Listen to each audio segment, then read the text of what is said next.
नमः शिवाय, नमः शिवाय जपा कीजिए। आइए 27वां अध्याय प्रस्तुत है, जिसका शीर्षक है काल से बचने का उपाय तथा शिव जी का उपदेश। बड़ा दुर्लभ प्रसंग है, प्रेम से सुनिए। पार्वती जी बोली, हे प्रभो, यदि आप प्रसन्न हैं तो मुझे यह बतलाएं कि योगी को योगाकाश से वायुपद कैसे प्राप्त हो जाता है। शंकर जी बोले, हे सुंदरी, जो योगी काल को जीत लेता है उसे लिंग शरीर की प्राप्ति हो जाती है और वह उन क्रियाओं को करके आधे महीने में ही काल पर विजय प्राप्त कर लेता है। हृदय में स्थित वायु बाहर और भीतर सर्वत्र व्याप्त है, जिससे ज्ञान विज्ञान की प्राप्ति होती है। जो इस वायु पर अधिकार कर लेता है, जानो उसने सारा जगत जीत लिया। जरा और मृत्यु के नाश की इच्छा से योगी सदैव धारणा में स्थित रहता है। जैसे लुहार धौकनी से अपने सारे कार्य सिद्ध करता है, वैसे ही योगी को अभ्यास करते रहना चाहिए। इससे उसके हजारों नेत्र और हाथ पैर हो जाते हैं, जिससे वो सब ग्रंथियों को घेर कर 10 अंगुल पर स्थित रहता है और अपने सिर में गायत्री को जपता हुआ 3 बार वाला प्राणायाम करता हुआ चंद्रमा आदि ग्रहों को देखता है और इस प्रकार वहां तक जाता आता रहता है। और जो योगी इस प्रकार ध्यान में तत्पर होकर वहां जाता है, वो फिर नहीं लौटता है। हे देवी, प्राणायाम का बड़ा ही महत्व है। जो ब्राह्मण प्रातः काल उठकर प्राणायाम करता है, वो शीघ्र ही सब पापों का नाश कर ब्रह्मलोक का भागी होता है। और जो आलस्य त्याग कर एकांत में प्राणायाम करता है, वो जरा और मृत्यु को जीतकर वायु के साथ आकाश में विचरण करने वाला हो जाता है। उसे सिद्धता प्राप्त हो जाती है और वह परम कांतिमान, पराक्रमी और सूरता को प्राप्त हो जाता है। यह तो योगी की वायु सिद्धि है। अब उसकी तेज सिद्धि को सुनो। ऐसा योगी मनुष्यों की बोल चाल से रहित होकर सुखासन पर सोकर ऐसे मध्य देश में जहां चंद्रमा और सूर्य के तेज का प्रकाश होता है, उसे अपनी भौहों में प्रकाशित कर ऐसे ही देखता है जैसे कि कोई दीपकों में अंधकार को हटाकर प्रकाश को देखता है। ऐसा योगी हाथ की अंगुलियों से यत्न पूर्वक आंखों को मीचकर एक घड़ी तक अपने ब्रह्मांड में तारों को देखता और उनका ध्यान करता है। तो इस प्रकार ध्यान करने से वो ईश्वरीय ज्योति को देख लेता है और उसे श्वेत, रक्त और पीत तथा इंद्रधनुष की प्रभा दिखलाई पड़ती है। फिर तो भौहों के बीच में और ललाट में स्थित काले सूर्य के समान प्रभाव वाली उस ज्योति को जानकर योगी काम रूप धारण कर इच्छा अनुसार जहाँ चाहे अन्यों के शरीर में भी प्रवेश कर इस प्रकार अणिमादिक गुणों को प्राप्त कर सबको देख लेता है और उसे अनेक रूप धारण करने तथा अदृश्य होने और आकाश में विचरने का भाव प्राप्त हो जाता है। हे देवी, इस प्रकार मैंने तुमसे योगी के अमरता की वो विधि कही कि जिस काल को जानकर वो इस उत्तम तेज को प्राप्त कर लेता है। अब इसी के समान एक दूसरी विधि भी कहता हूं, जिससे कि मृत्यु नहीं होती है। सावधान हो, सुनिए। हे देवी, इस प्रकार ध्यान करने वाले योगियों की तुरीया गति होती है।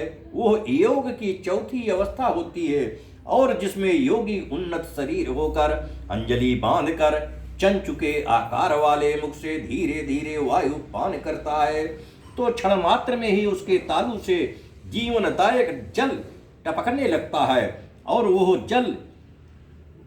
उस जल को वायु से लेकर सूंघने लगता है तथा वो जल शीतल और अमृत के समान होता है, जिसे पीकर वो दिव्य शरीर वाला, महान तेज वाला और भूख प्यास से रहित होकर मृत्यु को जीत लेता है। फिर तो उसके हाथी के समान बल और घोड़े के समान वेग तथा किसी की बात को दूर से सुनने की शक्ति आ जाती है। वो बुद्धिमान बृहस्पति के समान देवताओं के 100 वर्ष तक जीता है तथा जहाँ चाहे स्वेच्छया आकाश में भी सुखपूर्वक विचरण कर सकता है। हे बरानने, अब एक और अन्य विधि भी बतलाता हूँ, ध्यान पूर्वक सुनिए। यदि योगी अपनी जिह्वा को तालू में सिकोड़ कर लगाने का अभ्यास करे तो थोड़े ही दिनों में वो जिह्वा लंबी हो जाती है और फिर स्पर्श करने से शीतल अमृत टपकाती है, जिस अमृत को पान कर योगी अमर हो जाता है। इस प्रकार इन चारों योगियों से युक्ता पृथ्वी ही क्या संसार सुख पाता है, क्योंकि योग से ही संसार की धारणा होती है। जो इन चारों क्रियाओं में समर्थ होता है उसे कोई दुख नहीं रहते। इस कारण मंत्र, तप, व्रत और नियम सहित औषधियों के सेवन तथा नीति और विनय से धर्मात्मा मनुष्यों की यह योग प्रयुक्त धात्री श्रेष्ठ फल देने वाली होती है। परंतु भूतों के आदि देवता शिव जी उक्त चारों विधियों से युक्त होकर भी विचलित नहीं होते। अतएव अब मैं तुम्हें शिव नामक छाया पुरुष की विधि सुनाऊंगा। इस श्री शिव महापुराण 5वीं उमा संहिता का 27वां अध्याय समाप्त हुआ। प्रेम से बोलो हर हर महादेव। नमः शिवाय भोले, नमः शिवाय, नमः शिवाय बाबा, नमः शिवाय, नमः शिवाय, ओम नमः शिवाय, बम बम भोले, नमः शिवाय, नमः शिवाय, ओम नमः शिवाय, बम बम भोले, नमः शिवाय, नमः शिवाय, ओम नमः शिवाय, बम बम भोले, नमः शिवाय, नमः शिवाय, ओम नमः शिवाय, बम बम भोले, नमः शिवाय, नमः शिवाय, ओम नमः शिवाय, बम बम भोले, नमः शिवाय। प्रेम से बोलो हर हर महादेव। असली शिव महापुराण की कथा का मजा लीजिए। नमः शिवाय, नमः शिवाय जपा कीजिए। आइए 28वां अध्याय प्रस्तुत है, जिसका शीर्षक है छाया विधान एवं छाया पुरुष विवेचना। शंकर जी बोले, हे देवी सुनो, छाया पुरुष को जानकर मनुष्य पापों से छूट जाता है। जो मनुष्य सूर्य या चंद्रमा को पीछे कर, श्वेत वस्त्र धारण कर, माला पहन, गंध और धूपाद से सुगंधित होकर सब मनोरथों को सिद्ध करने वाले मेरे पिंड भूत 9 अक्षर वाले महामंत्र को स्मरण करता हुआ अपनी छाया को देखता हुआ फिर आकाश में एक भाव होकर आदि कारण शिव जी को देखता है, उसे ब्रह्मा की प्राप्ति होती है और वह ब्रह्म हत्यादि पापों से छूट जाता है। परंतु यदि उसकी छाया बिना नासिका की हो तो वो विवाह और वंश का नाश तथा क्षुधा का भय होता है। इसी प्रकार इसके और भी भेद हैं। हे महेश्वरी, जो पुरुष उक्त विधि से अपनी छाया को मेरा मंत्र हृदय में जपते हुए अच्छी तरह देखता है तो उस मंत्र के बल से ऐसी कोई वस्तु नहीं हो जो सिद्ध न कर सके। उसे अणिमादिक 8 सिद्धियां प्राप्त हो जाती हैं। इसी प्रकार कुंडली साधन भी कहा गया है, जिसे देखने वाला योगी कृतकृत्य हो जाता है। हे देवी, अधिक कहने से क्या है, इन योगों के करने से ज्ञान और उसमें अभ्यास से मनुष्य मोक्ष का भागी होता है। हे देवी, यह मुक्तिदायक योगाभ्यास मैंने तुमसे कहा, अब और क्या तत्व पूछना चाहती हो उसे कहूंगा। सूत जी बोले, जब ब्रह्मपुत्र सनत कुमार जी ने ऐसा कहा तो उनके इस परमार्थदायक वचनों को सुनकर पराशर पुत्र व्यास जी ने प्रसन्न होकर उन्हें बारंबार प्रणाम कर उनकी बड़ी स्तुति की और ये कहा कि हे मुनीश्वर, मैं कृतार्थ हो गया, आपको धन्यवाद है। सूत जी कहते हैं, जब व्यास जी ने उन ब्रह्मपुत्र की इस प्रकार स्तुति कर परमानंद में मगन हो गए, तब उनसे पूजित हो उन्हें व्यास जी को अपने आश्रम में आने का निमंत्रण देकर वे अपने धाम को चले गए। व्यास जी भी अपने स्थान को गए। हे विप्रो, यह परमार्थदायक, सुखदायक और ज्ञानवर्धक सनत कुमार जी और व्यास जी का संवाद कहा। इत श्री शिव महापुराण 5वीं उमा संहिता का 28वां अध्याय समाप्त हुआ। प्रेम से बोलो हर हर महादेव। नमः शिवाय बाबा, नमः शिवाय, नमः शिवाय भोले, नमः शिवाय, नमः शिवाय, ओम नमः शिवाय, बम बम भोले नमः शिवाय, नमः शिवाय, ओम नमः शिवाय, बम बम भोले नमः शिवाय, नमः शिवाय, ओम नमः शिवाय, बम बम भोले नमः शिवाय, नमः शिवाय, ओम नमः शिवाय, बम बम भोले नमः शिवाय, नमः शिवाय, ओम नमः शिवाय, बम बम भोले नमः शिवाय, नमः शिवाय, ओम नमः शिवाय, बम बम भोले नमः शिवाय। प्रेम से बोलिए हर हर महादेव। दोस्तों, असली शिव महापुराण की कथा का मजा लीजिए और नमः शिवाय, नमः शिवाय जपा कीजिए। आइए 29वां अध्याय प्रस्तुत है। इसका शीर्षक है आदि सृष्टि विवेचना। शौनक जी बोले, हे सूत जी, जो परमार्थदायक सनत कुमार और व्यास का संवाद आपने कहा वो तो मैंने सुना। अब मैं यह सुनना चाहता हूं कि यह सृष्टि कैसे हुई।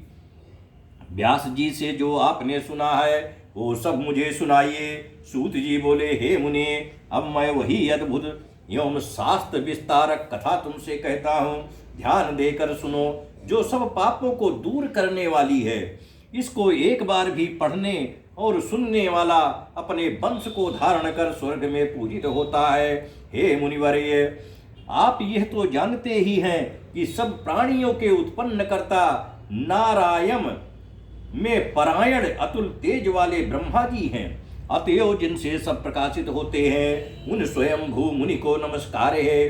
हे मुनि, प्रत्येक समय के आने पर ब्रह्मा जी सृष्टि को उत्पन्न करते हैं, विष्णु जी रक्षा करते हैं और शिव जी संहार करते हैं। उनके अतिरिक्त उस सृष्टि का उत्पन्न करता और कोई नहीं है। उस भगवान स्वयंभू ने अनेक प्रजा के सृजन की इच्छा से पहले जल को उत्पन्न किया और जलों में वीर को डाला। जब जल ही नर हुआ और वही नर का पुत्र कहलाया और जिनका उन जलों में स्थान है वही नारायण है।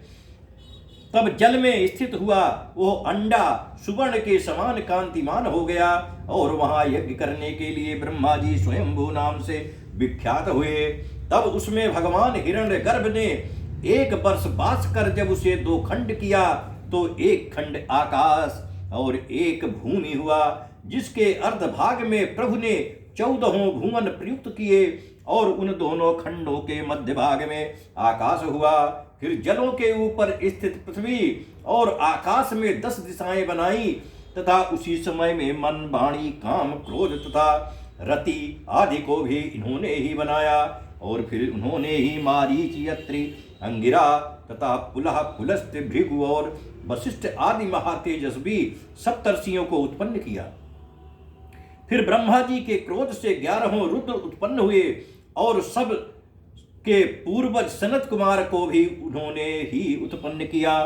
फिर तो सनत कुमार जी संक्षिप्ततः तेजस्वी हुए और सप्तर्षियों ने उनकी पूजा की तथा वे महावंश प्रसिद्ध हुए। फिर ब्रह्मा जी ने बिजली, असानी, मेघ रहित, इंद्रधनुष और यज्ञ रक्षार्थ ऋक्, यजुर और साम वेद को बना। वेद पूज्य देवताओं का यजन कर अपने वक्षस्थल से पितरों को, जंघों से मनुष्य तथा पिंडलियों से दैत्यों की सृष्टि की। इस प्रकार उन्होंने जल संबंधित प्रजा रचना करते हुए अपने शरीर को 2 भागों में विभक्त कर दिया। इस प्रकार अपनी महिमा से सारा संसार व्याप्त कर जल संबंध से ऊंचे जीवों की और प्रजाओं की ब्रह्मा जी ने रचना की। परंतु जब उत्पन्न की हुई वो प्रजा न बढ़ी तो ब्रह्मा जी ने अपने शरीर को स्त्री और पुरुष 2 भागों में किया और उससे सारी प्रजा को उत्पन्न कर विष्णु रूप विराट को उत्पन्न किया। इस प्रकार वे ब्रह्मा जी दूसरे मनु हुए, जिन प्रभु बैराग पुरुष ने सारी प्रजा की सृष्टि की। और इस प्रकार नर नारायण निर्माण की हुई वो अमैथुनी प्रजा बड़ी ही आयु और कीर्ति वाली तथा प्रशंसनीय हुई। जो इस आदि सर्ग को जानता है उसकी सभी अभिलाषाएं पूर्ण होती हैं। इत श्री शिव महापुराण 5वीं उमा संहिता का 29वां अध्याय समाप्त हुआ। प्रेम से बोलिए हर हर महादेव। नमः शिवाय बाबा, नमः शिवाय, नमः शिवाय भोले, नमः शिवाय, नमः शिवाय, ओम नमः शिवाय, बम बम भोले, नमः शिवाय, नमः शिवाय, ओम नमः शिवाय, बम बम भोले, नमः शिवाय, नमः शिवाय, ओम नमः शिवाय, बम बम भोले, नमः शिवाय, नमः शिवाय, ओम नमः शिवाय, बम बम भोले, नमः शिवाय, नमः शिवाय, ओम नमः शिवाय, बम बम भोले, नमः शिवाय, नमः शिवाय, ओम नमः शिवाय, बम बम भोले, नमः शिवाय। प्रेम से बोलिए हर हर महादेव। दोस्तों, आज की प्रातःकालीन कथा यहीं पर विश्राम ले रही है। शाम को फिर सेवा में हाजिर होंगे। तब तक के लिए विराम। आइए आरती करते हैं बाबा भोलेनाथ की। ओम जय शिव ओंकार, हर शिव ओंकार, ब्रह्मा विष्णु सदाशिव वरदांगी धारा, एकानन चतुरानन पंचानन राजेहन शासन कर, सन विष वाहन साजे, 2 भुज 4 चतुर्भुज 10 भुज ते सोए, तीनों रूप निरखता त्रिभुवन जन मोहे, अजमाला बनमाला मुनमाला धारी, त्रिपुरारी कनसारी करमाला धारी, श्वेतांबर पीतांबर बाघांबर यंगे, सनकादिक ब्रह्मादिक भूतादिक संगे, हर मध्य कमंडल चक्रचूल धरता, जग करता जग हरता जग पालन करता, ब्रह्मा विष्णु सदाशिव यनत अविवेका, गुणवाचर के मध्य